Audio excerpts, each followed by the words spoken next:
was, ironically enough, the communists. After 70 years of communist tyranny, 5 years of Gorbachev reforms, and 5 years of Yeltsin, the Russian people began to look back with nostalgia to the old days. The communists, under their leader Gennady Zyuganov, painted a rosy picture of the way things used to be: guaranteed jobs, assured salaries, affordable food, and law and order. No mention was made of the despotism of the KGB, the Gulag archipelago, of slave labor camps, or the suppression of all freedom of movement and expression. The Russian voters were already in a state of profound disillusion with the two once heralded saviors, capitalism and democracy. The second word was uttered with contempt. For many Russians, looking around at the all-embracing corruption and pandemic crime, it had all been a big lie. When the parliamentary votes were counted, the crypto-communists had the biggest single block of deputies in the Duma, and the right to appoint the speaker. At the other extreme were their apparently diametric opposites, the neo-fascists of Vladimir Zhirinovsky, leading the ironically named Liberal Democratic Party.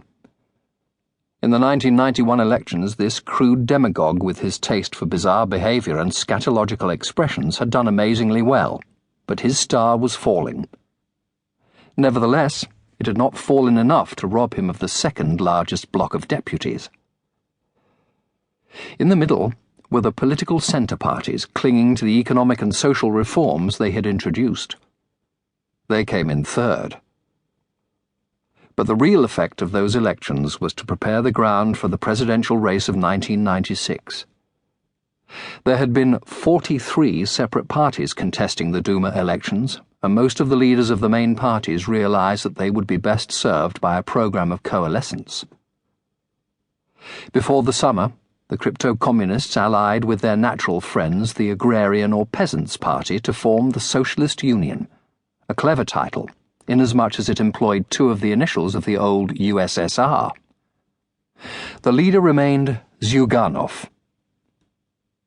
In the ultra-right wing, moves for unification were also afoot, but were fiercely resisted by Zhirinovsky.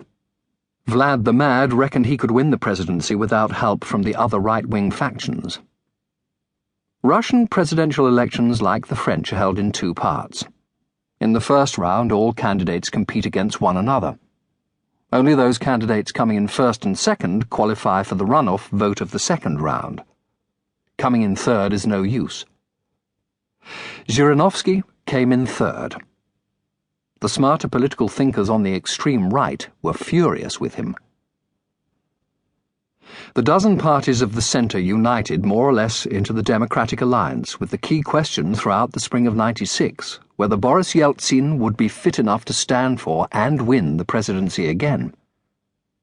His downfall would later be ascribed by historians to a single word: Chechnya. Exasperated to breaking point 12 months earlier, Yeltsin had launched the full might of the Russian army and air force against a small, warlike mountain tribe, whose self-appointed leader was insisting on complete independence from Moscow. There was nothing new about trouble from the Chechens. Their resistance went back to the days of the Tsars and beyond. They had somehow survived pogroms launched against them by several Tsars, and by the cruelest tyrant of them all, Joseph Stalin.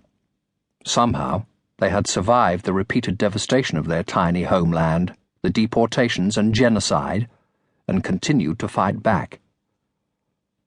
Launching the full might of the Russian armed forces against the Chechens was an impetuous decision that led not to a quick and glorious victory, but to the utter destruction, all on camera and in glorious technicolor, of the Chechen capital of Grozny, and to the endless train of Russian soldiers in body bags coming back from the campaign.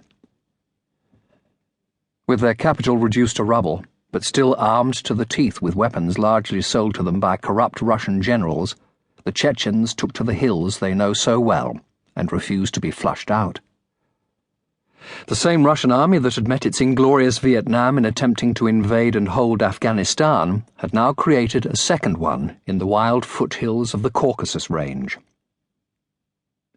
If Boris Yeltsin had launched his Chechen campaign to prove he was a strong man in the traditional Russian